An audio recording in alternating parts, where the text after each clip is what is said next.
Kumbuka nilipokukuta. Nikuletea kusuka baba. Ya kutembo rupankani. Sana wangu na wewe jamani. Restuta mwanangu. Restuta. Hapo ndo umekuja kutengeneza simu kweli? Jamani mwanangu.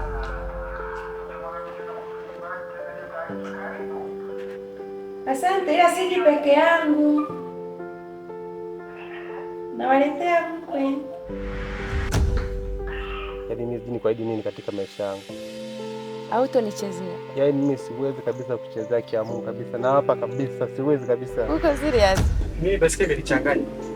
Nimetoka hapa nimeenda. Pesa niliyopigiwa mahesabu sijawahi kukutana nayo. Bora basi nirudishe ndani. Tuchukue madomo twende mtoni. Chukua begi lako. Hapana mume wangu, unanifukuza niende wapi? Piganya. Kwenda kufuati. Wapo hii issue ukifanikisha. Kuna bonge la surprise. Acha bro, utakuwa umepiga mwingi wewe. Nisikilize sasa. Kabisa mzee wangu. Usikilize.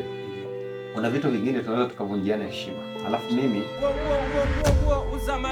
uzamaliza chinga nguo za leo. Nguo kali sana kutoka Saudi Arabia. Hodi. Baada ya mwaka mmoja ataanza Twende!